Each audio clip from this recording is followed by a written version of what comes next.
नमस्कार दोस्तों, एक बार फिर से आप सभी का स्वागत है हमारे YouTube channel civil service institute में। तो आज हम पॉलिटी के अपने नेक्स्ट सेशन में जो टॉपिक लेंगे वो होगा राज्य और संघ राज्य क्षेत्र।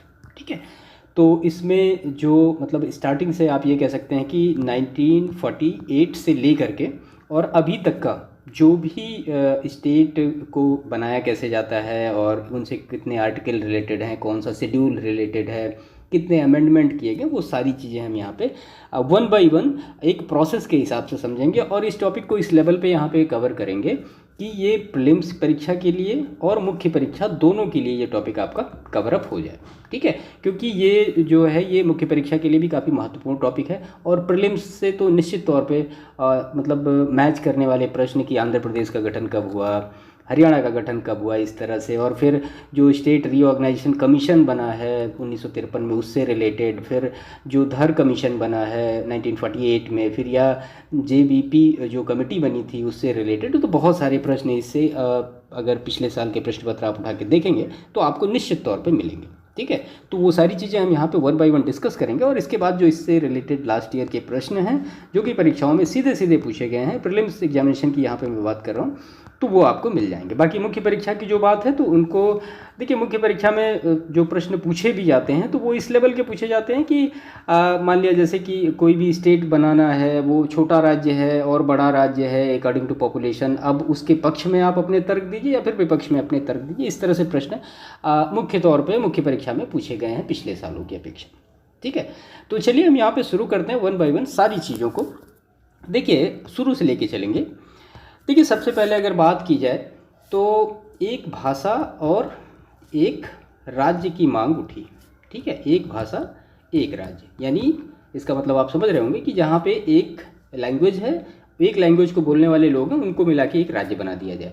किस लेवल पे ये सही है या गलत है, अब इसको जांचने के लिए गवर्नमेंट ने क्या किया, 1948 में उन्होंने एक कमीशन बनाया, उसको कहते हैं हम धर कमीशन या धर आयोग। ठीक है, तो धर आयोग का गठन कर दिया 1948 में। इसके जो अध्यक्ष थे वो थे एस.के. धर, नाम भी याद रखिएगा।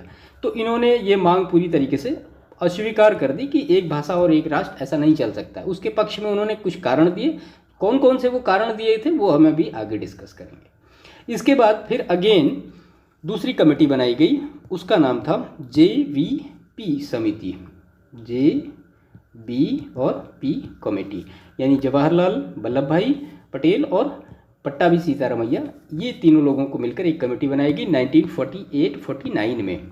और इन्होंने भी वन लैंग्वेज वन स्टेट वाले जो एक अवधारणा थी उसको पूरी तरीके से खारिज कर दिया कि ये नहीं हो सकता है।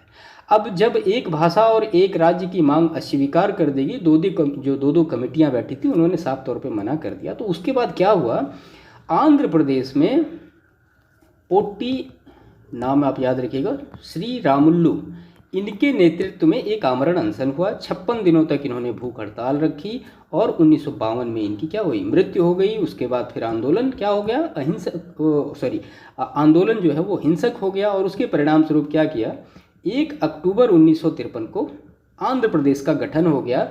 और मतलब मज़े की बात ये कि जिस एक भाषा और एक राज्य की मांग को धर कमीशन ने मतलब अस्वीकार किया, JVP कमेटी ने अस्वीकार किया, उसी के बेसिस पे 1 अक्टूबर 1953 को आंध्र प्रदेश का गठन हो गया। यानी आप ये कह सकते हैं कि भाषाई आधार पर गठन या गठित होने वाला पहला राज्य कौन बना, आंध्र प्रदेश बना। डेट आप याद रखिएगा 1 अक्टूबर 1953 को।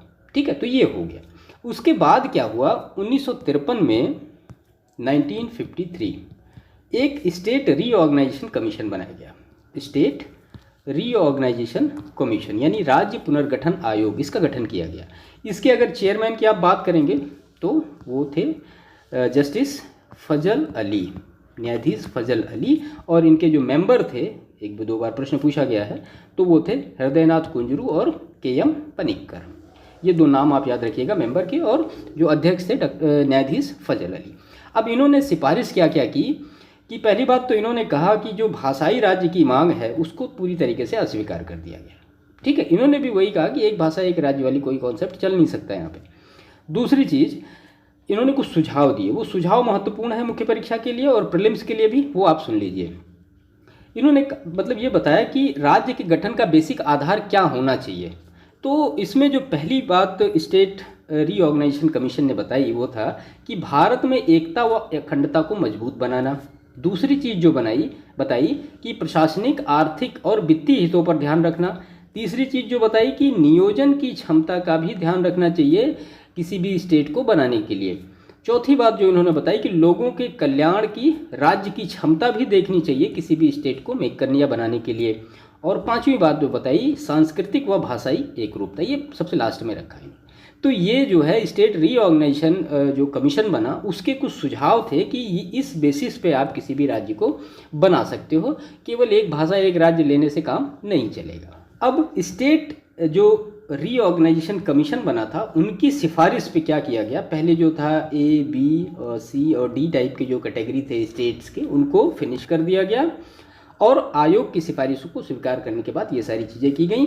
और इसमें एक और महत्वपूर्ण काम किया गया, वो किया गया 7वां संविधान संशोधन जो कि हुआ 1956 में। बहुत महत्वपूर्ण कॉन्स्टिट्यूशन अमेंडमेंट है, इसमें बहुत बार पूछा गया है और बहुत ही महत्वपूर्ण चीज़ें हैं, इसके बारे में आपको बिल्कुल भूलना नहीं है, ठीक है।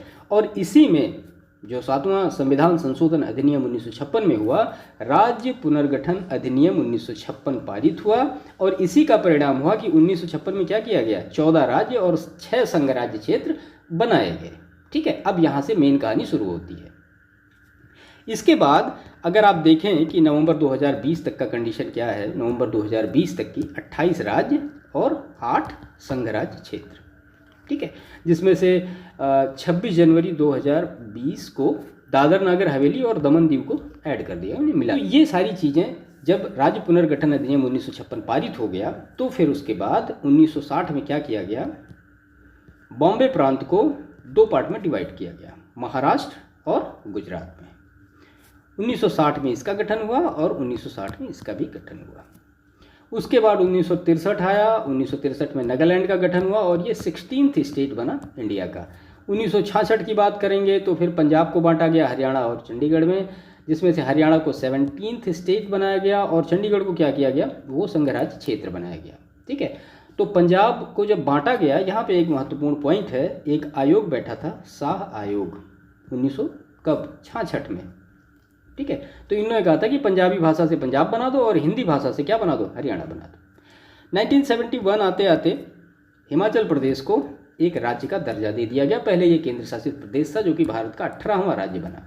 1972 में फिर से मणिपुर, त्रिपुरा, ये 2 राज्य बनाए गए, 19वां और 20वां राज्य, और उसी के साथ साथ मेघालय को भी एक राज्य बनाया गया, 21वां राज्य, ठीक है। 1975 में 36 कॉन्स्टिट्यूशन अमेंडमेंट से कई बार ये प्रश्न पूछा गया है, सिक्किम को बनाया गया और सिक्किम को कौन सा राज्य बनाया गया, तो वो 22वां राज्य बनाया गया, ठीक है। उसके बाद फिर 1987 आता है, 1987 में अगेन मिजोरम को 23वां राज्य बनाया गया, अरुणाचल प्रदेश को 24वां राज्य बनाया गया। उसके बाद फिर आपको लास्ट एक मिलेगा 2000 में, तो 2000 में क्या हुआ, 3 स्टेट बनाए गए। कौन कौन से, एक तो बनाया गया छत्तीसगढ़, उसके बाद फिर उत्तराखंड और उसके बाद फिर झारखंड। ये 26वां, 27वां और 28वां राज्य बना। 2006 से पहले उत्तराखंड का नाम क्या था, उत्तरांचल, याद रखिएगा। उसके बाद फिर 2014 में आप जानते हैं तेलंगाना बना और फिर 2019 में जम्मू कश्मीर जो कि एक यूटी बना, उसमें जम्मू और कश्मीर, लद्दाख, ये 2 अलग अलग यूटी बना दिए गए, ठीक है। और फिर 2020 की बात करें तो दादर नागर हवेली और दमन दीव का एकीकरण कर दिया गया। तो ये पूरा एक हिसाब से आप कह सकते हैं जो स्टेट बने हैं वो पूरा इतिहास है कि शुरू से लेकर अब तक के कितने स्टेट बने, कहाँ पे उनका रीऑर्गेनाइजेशन हुआ, कहाँ पे वो किससे अलग हुए, वो सारी चीज़ें मैंने आपको बता दी हैं।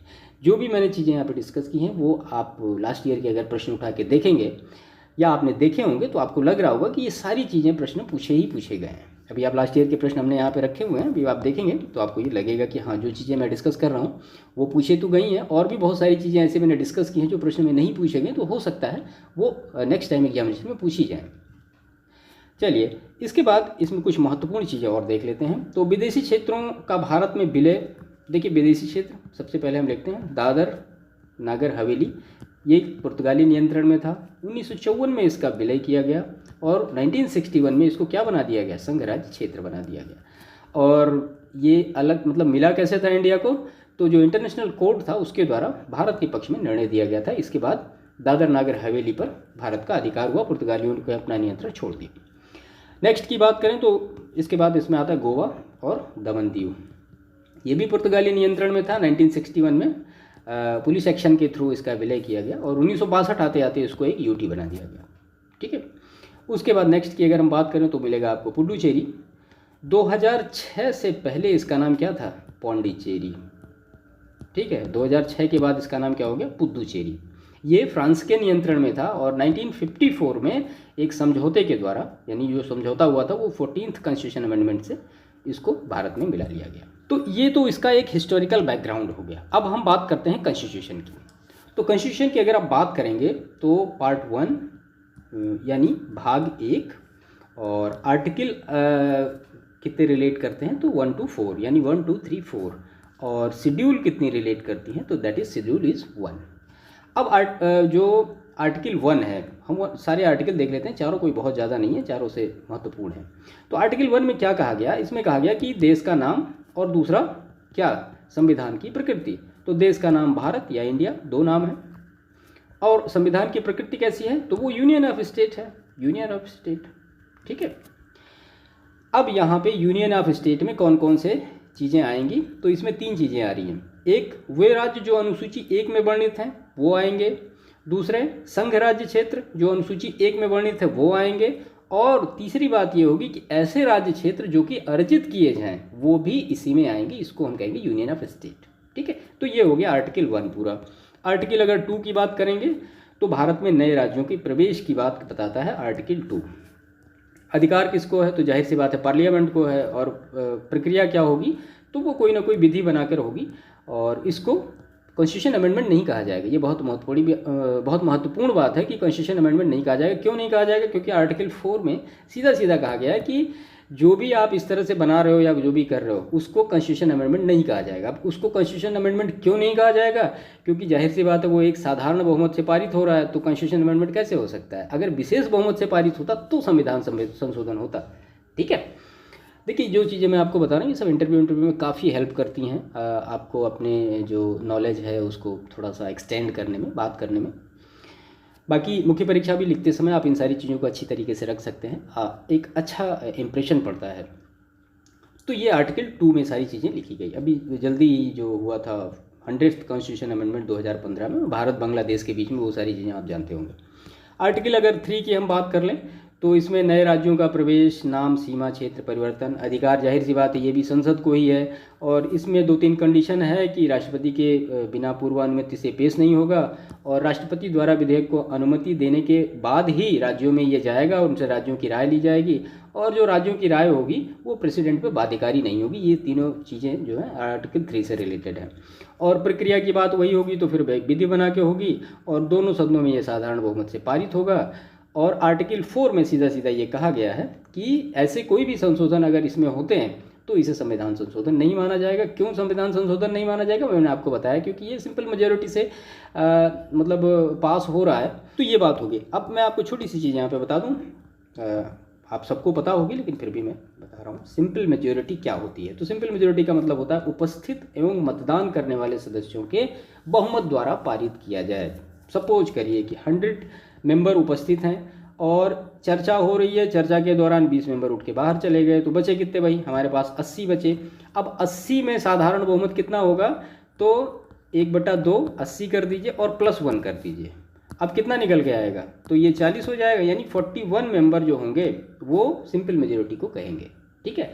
अभी जैसे जैसे सेशन आगे बढ़ता रहेगा हम आपको जो मतलब विशेष बहुमत होता है उसका भी मतलब बताएंगे कि विशेष बहुमत कैसा होता है, विद एग्जाम्पल बताएंगे। चीज़ें आपको जीवन में कभी नहीं भूलेंगे। ठीक है। तो ये सारी चीज़ें हो गई आर्टिकल से रिलेटेड, सिंपल मेजॉरिटी से रिलेटेड। अब 1-2 चीज़ें और भी यहाँ देख लें कि भारत में राज्यों का विकास कैसे कैसे हुआ। तो भारत में अगर आप देख लें कि स्वतंत्रता के समय क्या स्थिति थी तो चीज़ें और बेहतर तरीके से क्लियर हो जाएंगी। देखिए, स्वतंत्रता के समय जो भारत की स्थिति थी, कुछ तो थे ब्रिटिश प्रांत जो कि गवर्नर के अधीन थे, कुछ ब्रिटिश कमिश्नरियाँ थीं जो कि कमिश्नर के अधीन थे, तो इन दोनों को तो मिला के सीधा सीधा भारत में विलय कर दिया गया था। कुछ देशी रियासतें थीं तो इनको कुछ विकल्प दे दिए गए थे कि या तो भाई भारत में मिल जाओ या पाकिस्तान में मिल जाओ या फिर फ्री रह सकते हो आप। तो इस तरह से 3 ही रियासतें ऐसी बचीं जो लास्ट तक मिल नहीं पाईं, और उन तीनों रियासतों का मैं आपको नाम बता देता हूँ। पहला तो था जम्मू कश्मीर, दूसरा था जूनागढ़ और तीसरा था हैदराबाद। तो जम्मू कश्मीर में हरि सिंह थे, तो एक पत्र यानी एक जो समझौता होता है उसके द्वारा ये अपना सारी चीज़ें हो गई। जूनागढ़ की बात करें तो महावत खां था वहाँ का। बाद में वहाँ फिर जनमत संग्रह हुआ और 20 फरवरी 1948 को ये इंडिया में आ गए। और हैदराबाद की बात करें, उस्मान अली थे, तो उस्मान अली यहाँ पे था। ऑपरेशन पोलो के थ्रू पुलिस कार्रवाई हुई और 18 सितंबर 1948 को ये भी भारत में मिल गए। तो ये जो एक हिसाब से बेसिक बैकग्राउंड था वो सारी चीज़ें हमने यहाँ पे आपके सामने डिस्कस कर दी। ठीक, तो अब हम इसके लास्ट ईयर के प्रश्न देखते हैं। देखिए, भारतीय संसद में नया राज्य बनाने का अधिकार है, तो किसको संविधान के आर्टिकल 3 के अंतर्गत क्या है, नया राज्य बनाने का अधिकार है। नए राज्य के गठन की शक्ति किसमें निहित है, तो पार्लियामेंट में निहित है। आपने देखा भारत के संविधान के अंतर्गत राज्यों की सीमाओं को परिवर्तित करने की शक्ति प्राप्त है संसद को। देखिए, जब कॉन्सेप्ट आपके दिमाग में बैठ जाता है या कॉन्सेप्ट आपको समझ में आने लगते हैं तो फिर जो प्रश्न होते हैं वो आसानी से हो जाते हैं। और रही बात याद करने की, तो याद वाद कुछ नहीं करना पड़ता है। अगर आपको चीज़ें सही से समझ में आ रही हैं तो आप प्रश्न कर पाओगे, अगर नहीं चीज़ें समझ में आ रही हैं तो फिर आपको सोचना पड़ेगा, आप कन्फ्यूज हो गए। एक राज्य को संघ में सम्मिलित करने अथवा नए राज्यों की स्थापना करने की कार्यपालिकीय शक्ति प्राप्त है किसको, तो वो संसद को प्राप्त है। संविधान के प्रथम आर्टिकल के अनुसार भारत क्या है, तो वो यूनियन ऑफ स्टेट्स है। ठीक है, यूनियन ऑफ स्टेट है भारत, मतलब भारत राज्यों का संघ है। अब देखिए, यहाँ पे यूएसए और इंडिया में दो चीज़ें हैं। यूएसए में क्या हुआ है कि राज्यों ने मिलके यूएसए का गठन किया है, और भारत में क्या हुआ है, तो भारत ने राज्यों का गठन किया है। दोनों में बहुत अंतर है, इसको अच्छी तरीके से समझिएगा। ठीक है, इसीलिए इंडिया को कहा जाता है यूनियन ऑफ स्टेट। इसके बाद इसमें नेक्स्ट है नए राज्यों के निर्माण के बारे में। ये सही है। तो संसद विधि द्वारा एक नए राज्य का निर्माण कर सकती है। इस प्रकार की विधि में संविधान की पहली अनुसूची और चौथी अनुसूची के संशोधन का प्रावधान होगा। इस प्रयोजन के लिए विधेयक संसद में तब तक पुनः स्थापित नहीं किया जा सकता जब तक इसे उस राज्य के विधानमंडल को निर्दिष्ट नहीं कर दिया गया है जिसके क्षेत्र सीमाओं या नाम पर इसका प्रभाव पड़ता है। भारत में एक नया राज्य सूचित करने वाले विधेयक को पारित होना अनिवार्य है। तो संसद में साधारण विधेयक से भारत में संघ राज्यों का प्रशासन किसके पास होता है, तो वो राष्ट्रपति के पास होता है। और भारत संघ नहीं है, और इसका जो कारण दिया गया है कि किसी भी राज्य का क्षेत्र सीमा, उसकी नाम, उसकी सहमति के बिना परिवर्तित करने की शक्ति संसद को प्राप्त है। तो सही बात है, संसद कुछ भी कर सकती है। राज्य से परमिशन लेना न लेना वो कोई वो नहीं है। राज्य अपनी मतलब इच्छा रख सकते हैं कि हाँ आप ऐसा कर सकते हैं, ऐसा नहीं कर सकते हैं, बट संसद सुप्रीम है, वो चाहे तो उनका जो सजेशन है वो माने या ना माने, कोई फ़र्क नहीं पड़ता है। हाँ, एक चीज़ और मैं आपसे कहना चाहूँगा। देखिए, पॉलिटी के प्रश्न जब भी आप सॉल्व करिए तो कम से कम उसका इंग्लिश वर्जन आप ज़रूर देखते रहिए। ठीक है, अब जैसे यहाँ पे लिखा गया भारत एक संघ नहीं है। ठीक है, अब इसका जो इंग्लिश वर्जन होगा उसको आपको देखना पड़ेगा, तब आप समझ पाएंगे कि भारत संघ है या नहीं है, क्योंकि उसमें यूनियन या फेडरेशन दोनों चीज़ें अलग अलग शामिल होंगी। प्रश्न में खैर लिखा भी होता है कि आप अगर हिंदी में कोई भी ऐसा कन्फ्यूजन हो रहा है तो इंग्लिश वर्जन को ही फॉलो किया जाएगा। तो प्रश्न इस तरह से अगर आ रहे हैं तो आप इंग्लिश वर्जन ज़रूर पढ़िए, उसके बाद उसका हिंदी वर्जन पढ़िए, क्योंकि हिंदी में कई बार चीज़ें, अब फेडरेशन वो भी संघ होता है, यूनियन वो भी संघ होता है, लेकिन दोनों का मीनिंग अलग अलग है ना। तो यहाँ पे जब आप इसका इंग्लिश मीनिंग समझेंगे तो आपको ये लगेगा कि हाँ भारत संघ नहीं है, भारत एक यूनियन है। तो यहाँ पे ये गलत है, आर सही है। इसके बाद नए राज्यों के निर्माण के लिए संवैधानिक उपबंध, तो किसी राज्य का क्षेत्र बढ़ाकर, किसी राज्य का क्षेत्र घटाकर, किसी राज्य का नाम परिवर्तन कर, ये सही कथन दिए गए हैं। संविधान में यूनियन ऑफ स्टेट शब्द प्रयुक्त हुआ क्योंकि भारतीय राज्यों को अलग होने का अधिकार नहीं है। एसके धर आयोग ने राज्यों के पुनर्गठन हेतु भाषा के आधार की अपेक्षा प्रशासनिक सुविधा को अधिक वरीयता दी है।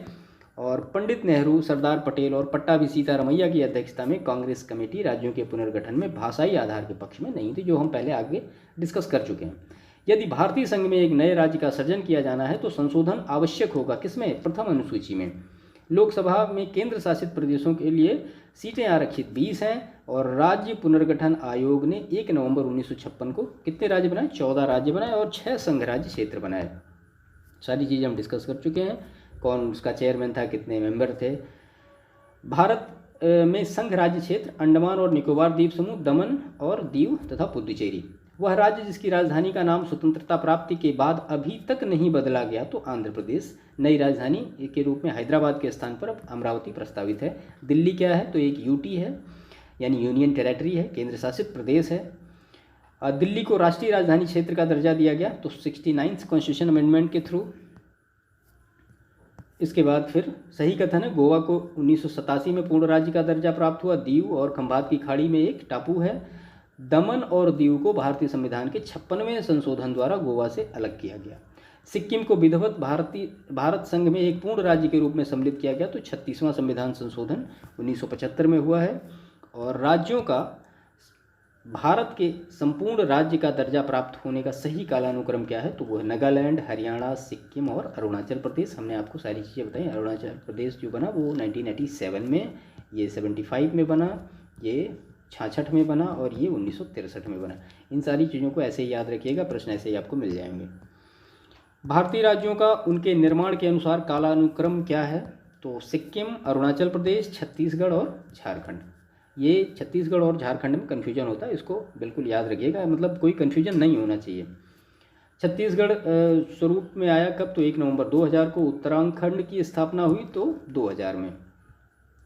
विकल्पों में दिया गया है ये जो गठन दिया गया है स्टेट्स का, ये बिल्कुल करेक्ट है। आंध्र प्रदेश 1953, हरियाणा 66 और हिमाचल प्रदेश 71, सिक्किम को 75, नागालैंड 1 दिसंबर 1963, मेघालय 21 जनवरी 1972, सिक्किम 16 मई 1975, अरुणाचल प्रदेश 20 फरवरी 1987 को। तो ये सारे बिल्कुल करेक्टली अरेंज्ड हैं। ये जो दिया गया है ये सही कथन है।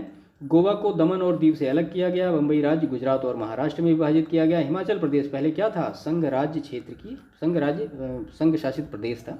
तो सारी चीज़ें मैंने डिस्कस की हैं। उल्फा उग्रवादी असम से रिलेट करता है। पीपुल्स वॉर ग्रुप नामक आतंकवादी संगठन आंध्र प्रदेश में है।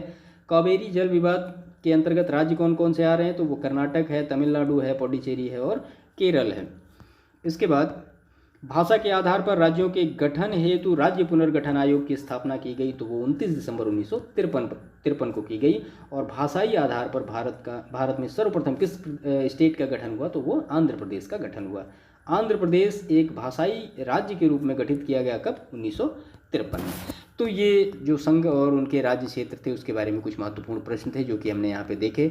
और जो इससे महत्वपूर्ण चीज़ें थी कंसेप्ट के लेवल पे, वो सारी चीज़ें मैंने आपको पहले डिस्कस करी। ठीक है।